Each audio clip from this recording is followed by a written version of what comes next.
Bom dia, meu irmão, minha irmã, a paz do Senhor Jesus.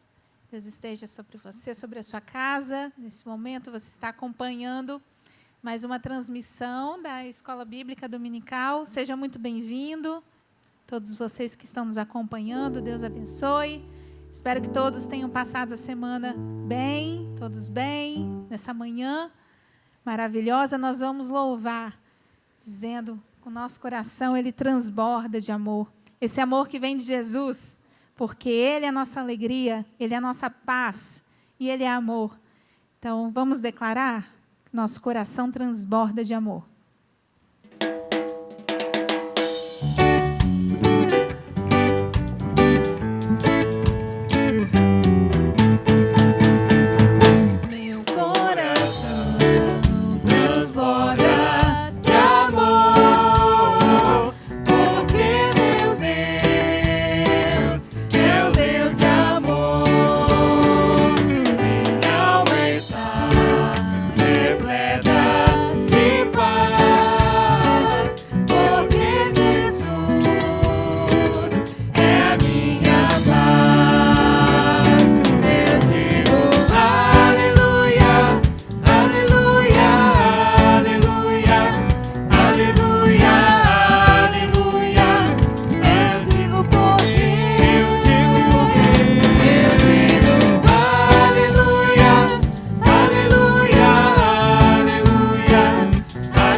Meus irmãos e irmãs, que a graça e a paz do nosso Deus seja sobre a sua vida. Você que já acordou, já ligou aí o seu computador, o seu televisor, o seu smartphone, o seu tablet, seja por onde você esteja acompanhando a nossa Escola Bíblica Dominical.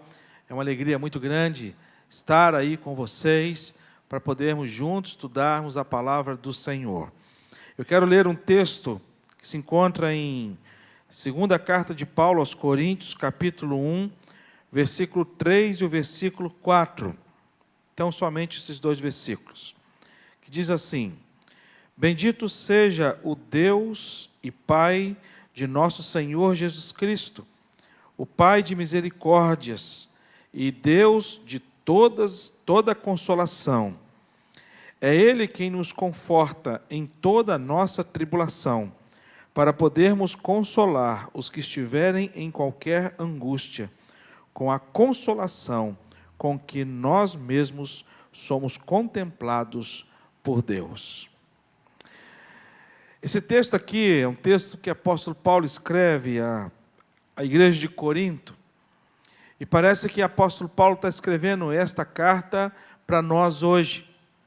Parece que o apóstolo Paulo está escrevendo esta carta não apenas para nós que somos capixabas, mas para o mundo inteiro, para os cristãos do mundo inteiro, que estão passando por diversas dificuldades durante este período, onde esta pandemia ainda tem assolado e assombrado a nossa sociedade. E apóstolo Paulo ele vai falar de uma coisa muito interessante. Apóstolo Paulo ele vai começar dizendo: bendito seja Deus e Pai de nosso Senhor Jesus Cristo. Ele nos ensina que sempre é tempo para glorificarmos a Deus. a despeito das circunstâncias. Eu gosto muito da palavra de Deus, de aprender com esses homens de Deus e mulheres de Deus registrados na história, homens e mulheres que tiveram a sua confiança fundamentada, a sua fé fundamentada no Senhor, e como que isso faz a diferença, irmãos. Quando a gente lê o Salmo de número 18, quando o salmista ele se encontra em profunda angústia, e a expressão que ele usa é a expressão de alguém que estava em profunda momento de morte. E ele, ao invés de dizer para Deus, ao invés de chegar para Deus e dizer, Deus, socorre-me, ou então dizer para Deus, Deus, o Senhor não está me enxergando, mas ele começa dizendo, eu te amo, ó Senhor, força minha. O Senhor é a minha rocha, a minha cidadela, o meu libertador, o meu Deus, em quem confio. E ele completa, laços de morte me cercaram, torrentes de impiedade me puseram terror, cadeias infernais me cingiram e tramas de morte me surpreenderam. Ele, ao invés de dizer a situação dele primeiro, ele começa glorificando a Deus. Aqui é a mesma coisa com o apóstolo Paulo. Ele, ao invés de dizer das angústias, das aflições da vida, ele começa dizendo para mim e para você, olha, glorifique ao Senhor em todo tempo. E ele dá aqui alguns motivos. O Salmo de número 103, o salmista, ele vai dizer para a gente, de maneira muito clara, também um pouco a respeito desse assunto, quando ele vai falar no Salmo, bendize, ó minha alma, ao Senhor, e tudo que há em mim, bendiga o seu santo nome. Bendize, ó minha alma, ao Senhor, e não te esqueças de um só de seus benefícios, porque é Ele quem perdoa todas as tuas iniquidades. É isso que aqui o apóstolo Paulo ele vai dizer, bendito seja o Senhor, o Deus e Pai de nosso Senhor Jesus Cristo. Aí ele vai dizer o porquê que o apóstolo Paulo, mesmo diante de uma situação adversa, ele bendizia o nome do nosso Deus. Ele vai dizer, porque o nosso Deus, Ele é misericordioso. Versículo 3, ele vai dizer, Pai de misericórdias. Está no plural. Nosso Deus, Ele é Pai de misericórdias. Há muitas pessoas que têm uma visão errada de Deus. Há muitas pessoas que têm medo de Deus. Acham que Deus é aquele pai que vive com um chicote na mão, vive com uma correia na mão para bater com a fivela do cinto e não apenas com o couro. Deus corrige a quem ama? Deus corrige a quem ama. Mas quem ama? Mas aqui o texto fala que o nosso Deus é o Pai de misericórdia. Quando Lamentações, o profeta Jeremias, ele vai dizer que ele traz à memória aquilo que lhe podia trazer esperança, e a esperança de Jeremias é que as misericórdias do Senhor se renovam a cada dia. Então hoje, as misericórdias do Senhor são renovadas sobre a sua vida e sobre a minha vida, ainda mais hoje, domingo, quando nós celebramos a ressurreição de Cristo. Segunda coisa que nós aprendemos, sempre é tempo para glorificar a Deus. Segunda coisa, é que é Ele quem nos consola. Olha o que Ele vai dizer para a gente no versículo seguinte, no versículo 3 ainda, na parte final. Deus de toda consolação. Aí o versículo 4 ele vai dizer, é Ele que nos conforta em toda nossa tribulação. Como é que está a sua vida? Quais são as suas lutas? Quais são as suas dores? E aqui o texto ele vai dizer para a gente. O apóstolo Paulo vai dizer que o nosso Deus é aquele que nos consola diante de todas as nossas tribulações. Numere aí as suas tribulações. E diante de todas elas, Deus ele vai derramar consolo sobre a sua vida. Isso não é promessa de pastor não, irmãos. Isso aqui não é uma promessa da igreja presbiteriana, sabe? Não.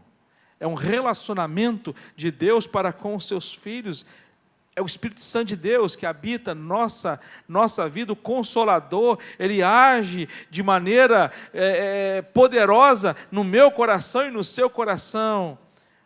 E nos fortalece para enfrentarmos todas as tribulações. E aí, a gente pode dizer que pode vir enfermidade, pode vir perdas, seja lá o que for, o consolo de Deus será derramado. Sempre é tempo de glorificar a Deus.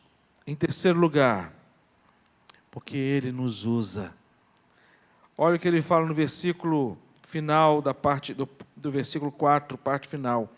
Para podermos consolar os que estiverem em qualquer angústia, com a consolação com que nós mesmos somos contemplados por Deus. Então, o que Deus faz?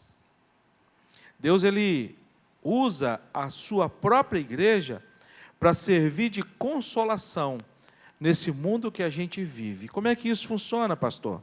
O Espírito Santo de Deus habita em nós. Esse Espírito Santo de Deus que habita em nós, é esse Espírito que Ele nos conduz, nos guia, para podermos ser agente de Deus na vida de outras pessoas. Nós conhecemos muitas pessoas. Você talvez conheça muitas pessoas. E dentro do seu convívio, quais são as pessoas que estão passando por tribulação, por angústia, por aflição? Alguma família, algum irmão, algum vizinho, ou algum conhecido tem algum enfermo no hospital?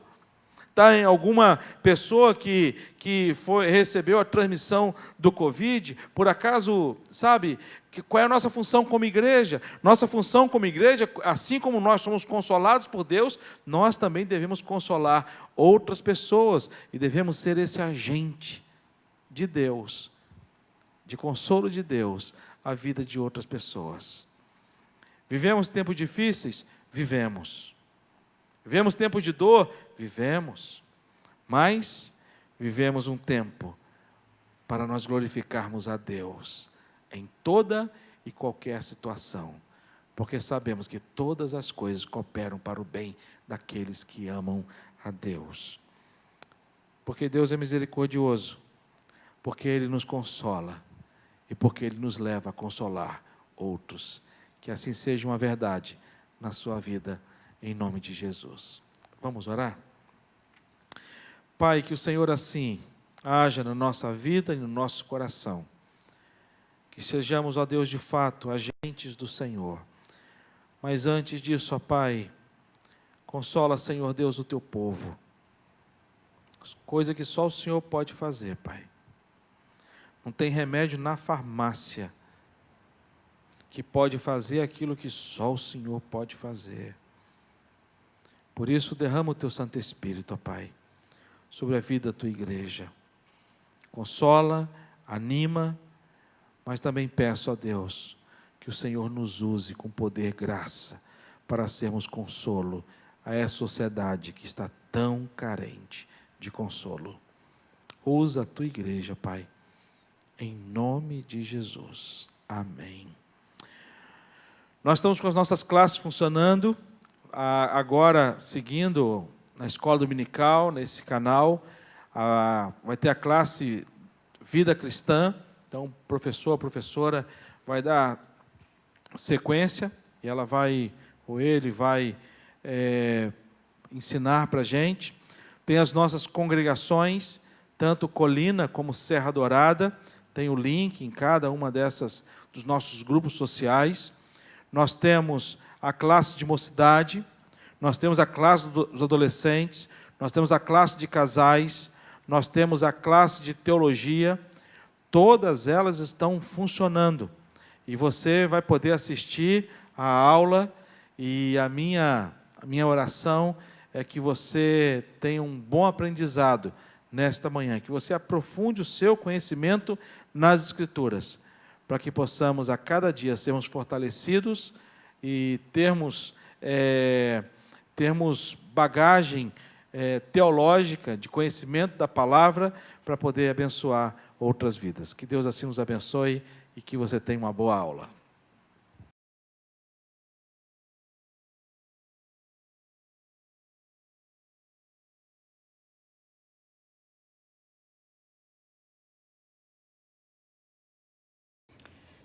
Bom dia, irmãs e irmãos.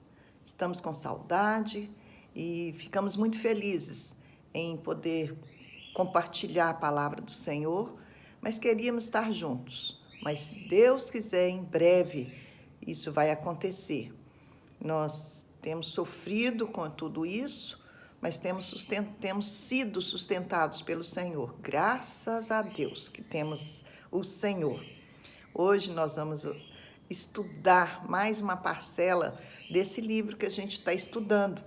Esse livro é o livro dos Heróis da Fé, escrito por esse Charles Swindoll, que ele escreveu vários personagens bíblicos e nós estamos estudando o personagem de Elias. Tremendo! Nós temos sido muito edificados com essa leitura e tem uma série de estudos. E se você tiver oportunidade, em breve nós estaremos compartilhando de saber que nós vamos estudar outros personagens para edificar a nossa vida. Nós vamos orar pedindo ao Senhor a misericórdia dele sobre nós. Deus bendito, muito obrigado pela nossa vida, obrigada por cada irmão e irmã que está aqui nos ouvindo e que seja, Senhor Deus, um domingo especial na vida de cada um e que a vida de Elias possa nos dar também direção através da vida de Elias, do que Deus fez na vida dele, nós possamos aprender daquilo que o Senhor quer de cada um de nós. Nós pedimos ao Senhor pela misericórdia e graça. Visita cada um no seu lar, visita cada coração, cada criança, cada adulto, cada velho, cada idoso, que nós possamos ser sustentados pela tua graça e misericórdia. Nos abençoe nesta manhã e nos ajuda, meu Deus, sermos fortalecidos na força do teu poder, em nome de Jesus. Amém. Irmãos, o livro, eu vou fazer só uma retrospectiva rápida a respeito do que a gente já estudou. Nós estudamos 2 capítulos já do livro, que é a introdução e depois sobre quando foi para Querite, quando Elias foi para Querite, e a gente vê que nesse livro, o autor do livro, o Charles Swindoll, ele fez um paralelo de um treinamento militar que ele serviu o exército e colocou nesse livro aquilo que ele aprendeu e que ele teve que abrir mão, teve que ser sustentado, teve que abrir mão de conforto, de muitas coisas para ser treinado no treinamento militar, que se por acaso o país viesse a ter uma guerra, ele estaria pronto. Então ele fez esse paralelo, por exemplo, que nós somos treinados na obra do Senhor, e Elias foi treinado como profeta, e colocando de que as coisas que nós passamos nessa vida, os treinamentos que Deus nos dá, às vezes, no momento, são sofrimentos. Mas nós sabemos que é uma forma, um meio que Deus usa para nos abençoando, nos trazendo o fortalecimento das coisas de Deus. Eu vou ler primeiro o texto nosso básico, que é em 1 Reis, no capítulo 17, eu vou ler bem rapidinho, apesar de ser de 1 a 24, de 8, do versículo 8 ao versículo 24, eu vou tentar ler bem rapidinho, mas é porque a nossa lição é exatamente em cima desse texto. Então lhe veio a palavra do Senhor dizendo: dispõe-te, vai a Sarepta, que pertence a Sidom, demora-te ali, onde ordenei uma mulher viúva que te dê comida. Então ele se levantou, se foi a Sarepta, chegando à porta da cidade, estava ali uma mulher viúva apanhando lenha. Ele a chamou e lhe disse: traze-me, peço-te, uma vasilha de água para eu beber. Indo ela a buscá-la, ele a chamou e lhe disse: traze-me também um bocado de pão na tua mão. Porém ela respondeu: tão certo como vive o Senhor teu Deus, nada tenho cozido, há somente um punhado de farinha numa panela e um pouco de azeite numa botija. E vês aqui, apanhei 2 cavacos e vou preparar esse resto de comida para mim e para o meu filho comê-lo-emos e morreremos. E ele lhes disse, não temas, vai, faz o que disseste, mas primeiro faze dele para mim um bolo pequeno e traze-mo aqui fora. Depois farás para ti mesma e para teu filho. Porque assim diz o Senhor Deus de Israel, a farinha da tua panela não se acabará e o azeite da tua botija não faltará até o dia que o Senhor fizer chover sobre a terra. Foi ela, fez segundo a palavra de Elias. Assim comeram ele e a sua casa muitos dias. Da panela a farinha não se acabou e da botija o azeite não faltou, segundo a palavra do Senhor, por intermédio de Elias. Depois disto, adoeceu o filho da mulher, da dona da casa. E a sua doença se agravou tanto que ele morreu. Então disse ela a Elias, que fizeu, homem de Deus? Vieste a mim para trazeres à memória a minha iniquidade e matares meu filho? Ele lhe disse, dá-me o teu filho. Tomou-o dos braços dela e o levou para cima do quarto onde ele mesmo se hospedava e o deitou em sua cama. Então clamou ao Senhor e disse, ó Senhor meu Deus, também até esta viúva com quem me hospedo afligiste matando-lhe o filho? E estendendo-se 3 vezes sobre o menino, clamou ao Senhor e disse, ó Senhor meu Deus, rogo-te que faças a alma deste menino tornar a entrar nele. E o Senhor atendeu a voz de Elias, e a alma do menino tornou a entrar nele e reviveu. Elias tomou o menino e o trouxe do quarto à casa, e o deu à sua mãe e lhe disse, vê, teu filho vive. Então a mulher disse a Elias, nisto conheço agora que tu és o homem de Deus, e que a palavra do Senhor na tua boca é verdade. Amém? Que Deus nos abençoe. Só a palavra já nos bastava. Com tanta edificação, com tanto testemunho, com tanta verdade nessa palavra. Eu quero só lembrar um pouquinho assim, quem que era Elias? Elias era um homem de uma cidade de Tibé, que era na região de Gileade. Era os arqueólogos, eles estudaram a respeito desse, porque nem existe mais essa cidade, mas eles estudaram a respeito dessa cidade e viram que nessa cidade os homens eram fortes, rudes e mais ou menos sem cultura. E eu fico pensando, Deus tirou esse homem de lá, dessa cidade, e já mandou imediatamente para Acabe. Acabe era o rei de Israel na época, que nós já vimos nos estudos anteriores, que Deus já tinha dividido o reino do norte, o reino do sul, o reino de Judá e o reino de Israel. E Acabe era o rei de Israel. E tinha por esposa Jezabel, que era, gente, vou falar a verdade para vocês, a própria Bíblia diz, era o retrato do inimigo, era o capeta. A mulher, ela dominava, que na verdade Acabe era o rei, mas quem governava era Jezabel, quem determinava as coisas era Jezabel. E ela tinha todo o domínio. E aí ela matava os profetas, ela mandava edificar altares, e aí Deus mandou exatamente Elias a Acabe. Já de imediato, vai o Elias e fala com Acabe. Fala com Acabe que não vai chover. Olha só, eu vou ler para vocês o versículo. Então Elias, o tesbita dos moradores de Gileade, disse a Acabe, tão certo como vive o Senhor, Deus de Israel, perante cuja face estou, nem orvalho nem chuva haverá nestes anos, segundo a minha palavra. É muito interessante que ele falou nem orvalho, e nem chuva e nem orvalho. Porque Acabe, eles adoravam o Deus Baal, levantavam altares ao Deus Baal, sacrificavam crianças ao Deus Baal, botavam nos braços incandescentes dele as crianças sacrificadas. Imagina o que esse povo não estava passando por esses dias. Quanto sofrimento e tristeza havia no coração dessa nação. Quanta coisa, e mesmo assim, as pessoas também adoravam juntos, porque é assim, né? Eles vão juntos. E Deus levantou Elias e foi até lá e falou isso. Por quê? Porque o Deus Baal significava fertilidade, naturalmente chuva.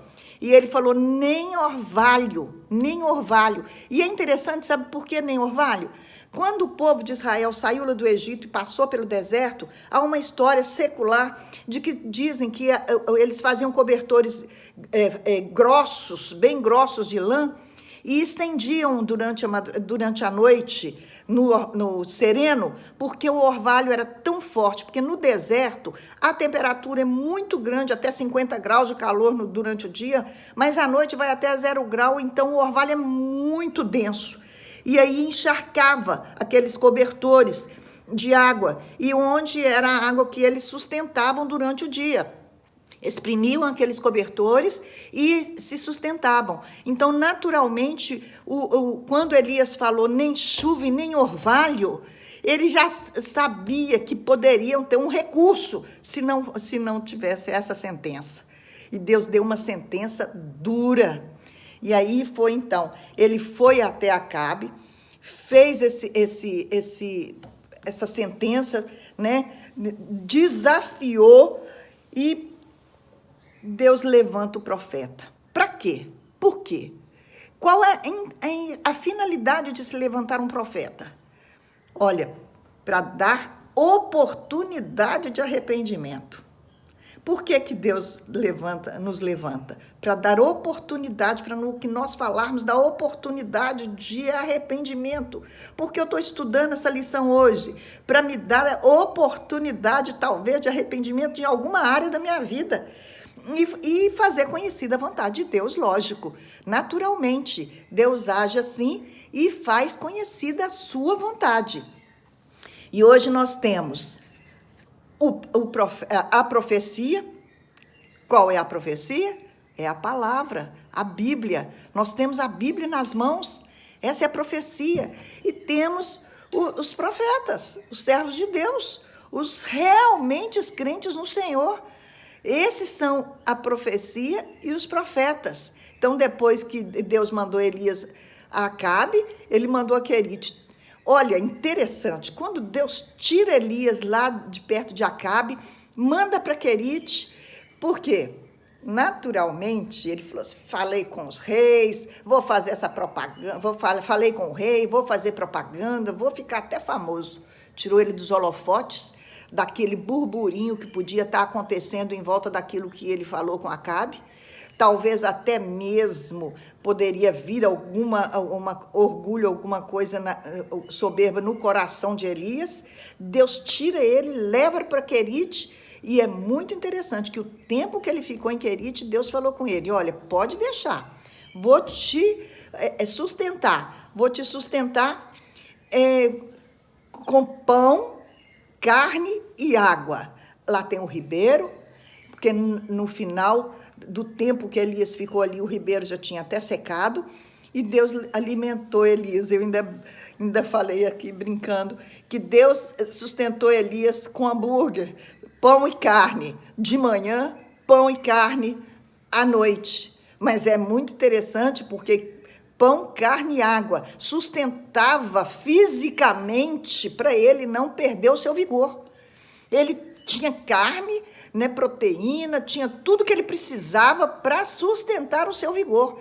E Elias devia ser um homem muito grande. Eu imagino ele grande, alto, forte, até meio avermelhado assim pela região, pelo sol. E ele foi para aquele lugar e ser sustentado. Imagina só a submissão, a obediência, o que Elias teve de Querite sendo sustentado pelos corvos.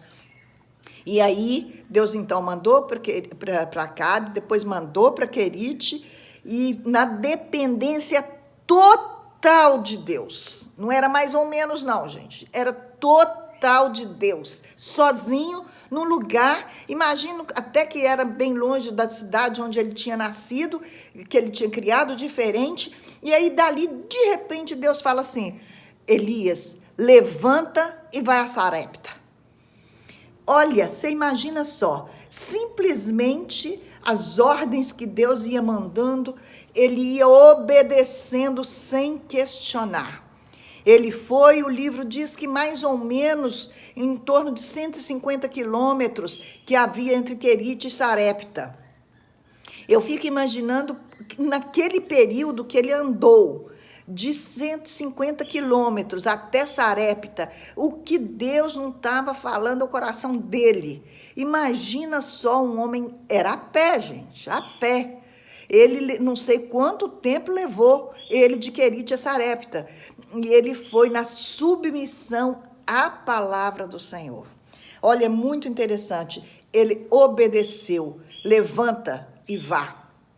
Levanta e vá. Então, veio a palavra do Senhor dizendo, dispõe-te e vai a Sarepta. Dispõe-te e vai a Sarepta. 150 quilômetros. E sabia que Deus estava com ele. Eu vou ler um versículo que é muito interessante, que nós às vezes pensamos assim, será se Deus está nos acompanhando? Será se Deus está presente em todo momento da nossa vida? Será se o que está acontecendo? Aí o que acontece? Lá em Isaías 49, versículo 16, diz assim, eis que nas palmas das minhas mãos te gravei, os teus muros estão continuamente perante mim. E aí que nos versículos anteriores, versículo 11, 12, 13, 14, fala daquele texto que acaso pode uma mulher esquecer do filho que amamenta? Olha, eu fico pensando nesse texto. Eu vou contar uma passagem que aconteceu comigo. Eu estava, em 2008, quando veio o problema no mundo financeiro, nós estávamos com uma empresa a mil, numa velocidade que vocês não têm ideia. A gente estava muito bem, tínhamos muitos bens, muita coisa, estávamos abastados. E olha, eu estava nessa mesa, aí veio a crise, nós tivemos que mandar mais de 1.000 homens embora de um minuto para o outro. Tivemos que pagar esses homens de um minuto para o outro. E a gente ficou, olha, com uma situação financeira terrível. Vendemos os apartamentos, vendemos o escritório, vendemos terreno, vendemos tudo. Tínhamos em torno de uns 18 carros na empresa, vendemos tudo. E ficamos numa situação, irmãos, eu vou falar a verdade com vocês, até contar um testemunho, a ponto da igreja fazer uma cesta de beneficência para nós. Nós sentamos nessa mesa, eu e meu marido, e Deus abençoou e trouxe para nós uma proposta para a gente fazer um orçamento do hospital, onde que nós construímos o hospital lá em Ipatinga, o hospital da Unimed. E nós estávamos sentados aqui nessa mesa, meditando toda manhã, a gente orava e meditava. A cortina estava muito aberta e daqui dava para ver a piscina. E a minha filha, que está nos Estados Unidos, era sócia na empresa com a gente nesse período. Aí ela ligou para mim no momento e falou, mãe, chorando, ela falou assim, mãe, eu não sei o que aconteceu, mas olha, tiraram o dinheiro da conta do Clevin, que eu tinha conta conjunta com ele, Clevin era o marido dela, é o marido dela, e tiraram o dinheiro da conta do Clevin. E eu fiquei sem... O que eu vou fazer, mãe? Eu comecei a chorar, gente, chorar. E pensei comigo assim, o Senhor me abandonou, o Senhor se esqueceu de mim. Gente, eu falei assim, eu estava no momento da meditação, eu vou meditar então. Que a única coisa que pode confortar o meu coração é a palavra do Senhor. E abrir a palavra, eu não tenho esse hábito de ficar abrindo a palavra para ver o que Deus vai falar comigo nesse momento. Mas eu abri naturalmente e meus olhos bateu nesse texto, irmãos. Aí o texto fala exatamente da forma que eu tinha reclamado. Olhe, depois se você quiser conferir, Isaías 49, 13, 14, falou assim, e Sião diz, o Senhor me abandonou. Olha, gente, pode uma mulher esquecer do filho que amamenta? E eu fiquei imaginando, por que um filho que amamenta? Porque mulher sabe disso, que quando a gente está amamentando, os seios dão sinal de que a criança precisa, porque o leite fica dando sinal no seio. Então, não há como uma mulher, ainda que ela mate seu filho, ela vai lembrar dele quando o leite fizer o sinal nos seios dela. E ainda Deus fala, se ela se esquecer disso, eu não esquecerei de você. Isso que Elias estava no coração dele. Deus não ia esquecer de Elias. Deus estava cuidando dos mínimos detalhes dele. E quando mandou ele para Sarepta, naquele caminho de 150 quilômetros, ele sabia disso. Então houve obediência, houve confiança e houve humildade. Olha, quem Deus falou que ia sustentá-lo? Deus falou com ele assim: olha, Elias, você vai a Sarepta e uma mulher viúva vai te sustentar. Gente, preste bem atenção. Uma mulher que já era, imagina um homem do gabarito dele, com tanta força e vigor, que já foi diante do rei, falar que uma mulher ia sustentá-lo. E uma mulher viúva. Viúva ainda era, pensa bem, naquele período da história, uma viúva era até desprezada, e ela tinha um filho pequeno. E era mulher, era viúva e era pobre. Pensa, você imaginar que você vai para uma cidade e Deus falar com você assim: você vai ser sustentado por uma mulher viúva pobre. Como? Como que eu vou imaginar que essa mulher vai me sustentar? E se você for lá em Lucas 4, versículo 24 e 25, Jesus cita essa mulher. É muito interessante que ele estava na cidade onde ele... Deixa eu ver se eu consigo ler aqui para você. Ele estava em Nazaré, e ele pregou em Nazaré, e nós sabemos que em Nazaré ele fala até que o profeta não tem honra, porque ele não, na sua própria casa, porque exatamente em Nazaré ele não fez muitos milagres por causa da incredulidade do povo. E ele falou: vocês pensam que não tem... Quer ver? Na verdade vos digo que muitas viúvas havia em Israel no tempo de Elias, quando o céu se fechou por 3 anos e 6 meses, reinando grande fome em toda a terra. Nenhuma delas foi Elias enviado, senão uma viúva de Sarepta. Então, Deus tem os planos determinados para nós e podemos estar na multidão. Jesus falou: olha, vocês não acham que tinha um monte de viúvas lá? Tinha, mas Deus escolheu aquela. Talvez tinha até viúva rica.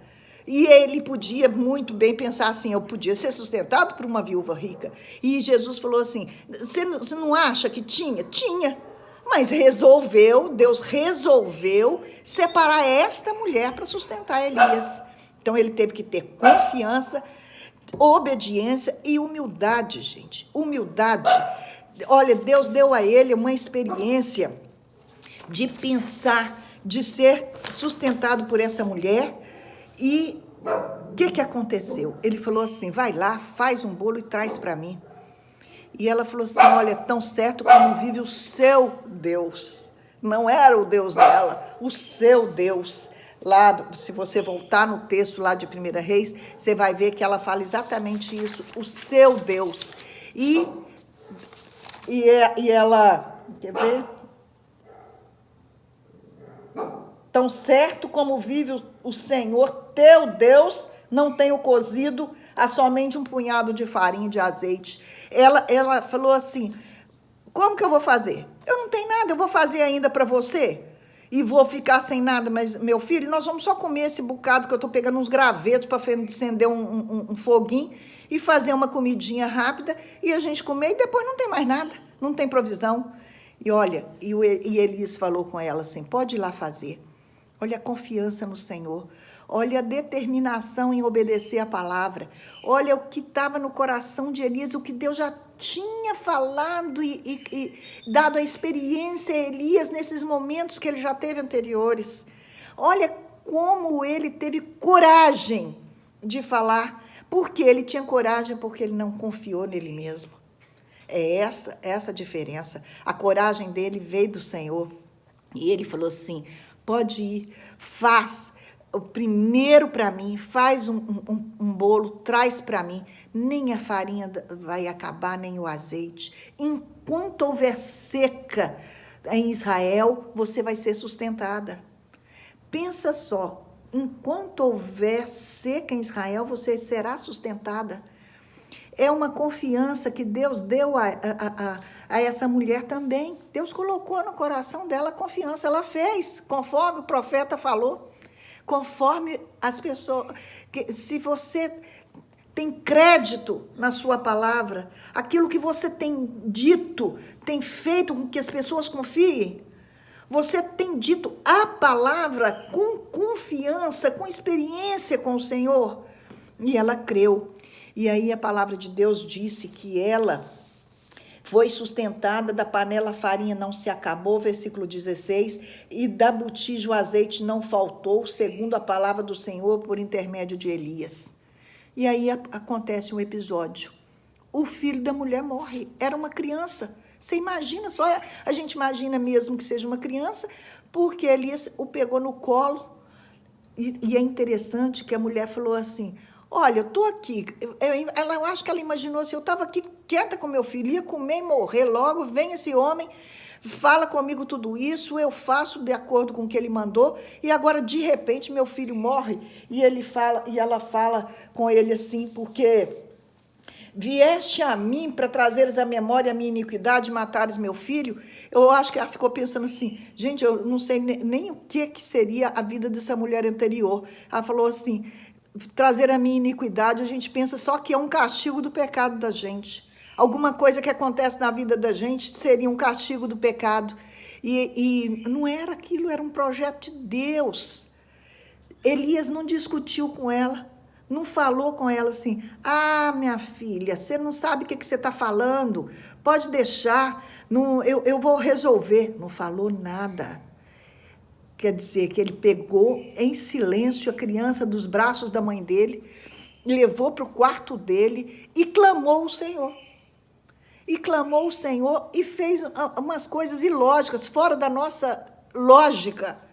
Às vezes, as pessoas hoje, principalmente hoje, querem procurar lógica nas coisas de Deus, e talvez não tem. E aí Elias simplesmente deita sobre o menino 3 vezes e fala, Deus, por favor, não faz com essa mulher, por causa de mim, vai trazer a iniquidade dessa mulher, por favor, volta a alma desse menino a ele, ressuscita ele. E Deus o fez, Deus ouviu a oração de Elias. Eu fico pensando na alegria, no prazer, não só da mulher de ter o filho de volta, que ele veio, desceu as escadas e botou nos braços dela e falou, toma, seu filho vive. Gente, que experiência, que tremendo, que coisa maravilhosa que aconteceu na vida dessa mulher através do profeta. Quantas bênçãos nós podemos ser, meus irmãos, quantas coisas nós temos vivido essas experiências de saber que Deus tem ouvido os nossos clamores. Quantas nós temos visto na SAF, essa lista de oração que às vezes nos traz, né, pessoas com Covid, pessoas com outras enfermidades, Dona Mauraci, o Davi, meu cunhado, a família do Ronaldo Lidório, tantas pessoas que têm sido assim agraciadas pela misericórdia de Deus e Deus tem ouvido o nosso clamor. Deus tem nos sustentado, tem nos dado a alegria de saber que nós pertencemos ao Senhor. E isso aconteceu na vida de Elias. Ele foi e levou... O Senhor atendeu a voz de Elias, versículo 22, e a alma do menino tornou a entrar nele e reviveu. E Elias tomou o menino, trouxe do quarto à casa e o deu à sua mãe e lhe disse, vê, teu filho vive. Então a mulher disse a Elias, nisto conheço agora que tu és homem de Deus e que a palavra do Senhor na tua boca é verdade. Meu Deus, será que somos capazes das pessoas dar esse testemunho de nós? Será se alguém é capaz de dizer, Dulci, agora eu sei que você serve a um Deus todo-poderoso e que você é uma mulher de Deus e que a palavra do Senhor está na sua boca? Oh, meu Deus, tem misericórdia de nós e que a graça do Senhor seja sobre nós e nos dê essa condição. E para concluir o nosso estudo, para saber que Deus é tremendo, separa o profeta, separa e nos dá a profecia nas mãos, é a palavra do Senhor, e nos traz as questões. E olha, eu quero lembrar para você, eu quero só contar isso, que é muito interessante. Quando Deus foi fazer isso com Elias, ele estava peneirando Elias. E o autor até do livro, ele dá um exemplo de um instrumento que chama cadinho. E eu fui olhar, cadinho É um instrumento que até parece que ele é usado no alto forno, que é para separar as impurezas do metal, as impurezas. E eu conheço a história do ouro. Quando as pessoas estão explorando o ouro, eles usam uma vasilha chamada bateia. E aí eles colocam o ouro misturado com terra, com barro, com um monte de coisa, e coloca um produto chamado azogue, que é um mercúrio, e vai balançando essa bateia, e as impurezas vão ficando por cima, e o ouro vai ficando embaixo. E aí depois eles tiram aquelas impurezas de cima, lavam, por sinal é até proibido nos rios, que vai contaminando os rios com aquele azogue, com aquele metal também, que não deixa de ser um metal, e aí vai tirando as impurezas do ouro e fica. Mas quando ele fica lá embaixo, na bateia, ele ainda fica bruto, é um ouro bruto, e ele precisa ainda ser preparado para o manejo de joias, seja o que for. E aí ele vai para o fogo. É o fogo que purifica o ouro, e aí que o ourives pode trabalhar com ele.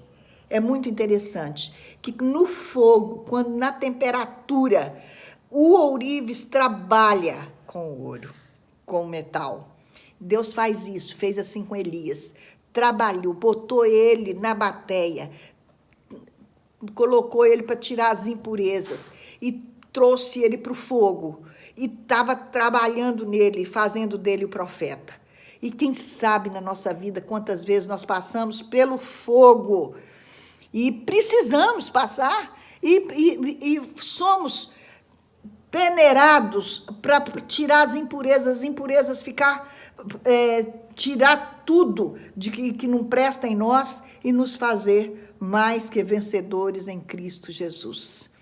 Concluindo, nós temos 4 princípios que servem para a minha vida e para a sua. Primeiro princípio, a orientação de Deus é sempre surpreendente. Deus age nas impossibilidades. Olha quantas impossibilidades Elias passou. Um corvo tratando dele, ele diante do rei não morreu, ele lá na viúva, mandando uma viúva pobre, uma mulher viúva pobre sustentar, e sustentou, e curou o filho dela, ressuscitou. Do nada as coisas aconteceram. E o segundo princípio, os primeiros são sempre mais difíceis. Eu tenho certeza que no princípio Elias deve ter tido uma luta muito grande até se render.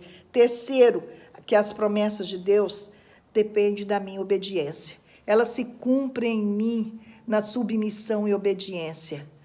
Eu preciso obedecer a palavra. Não é opcional, irmãos. Eu não tenho a opção de obedecer.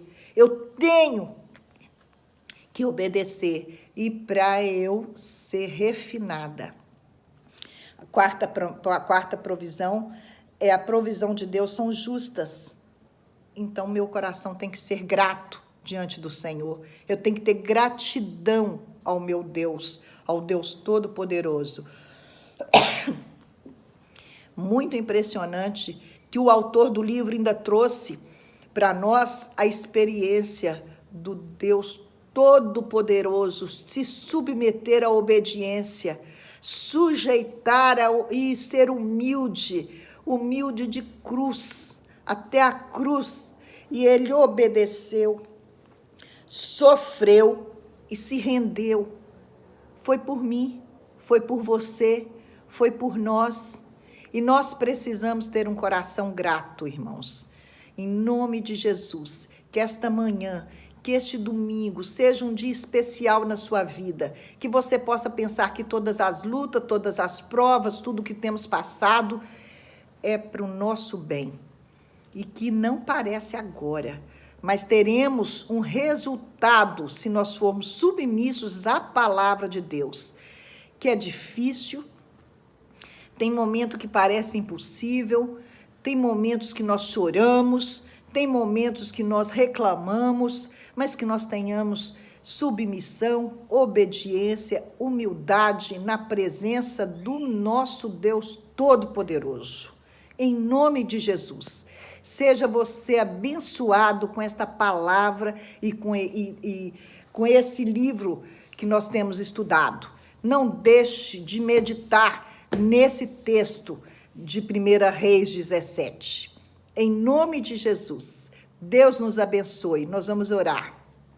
Deus bendito, muito obrigado por esse estudo e faça de nós, meu Deus, mais que vencedores em Cristo Jesus. Que só no Senhor que temos força e graça para sermos sustentados, ser profetas do Senhor nessa vida. Que nós sejamos profetas da verdade, que a verdade esteja na nossa boca, em nome de Jesus. Amém.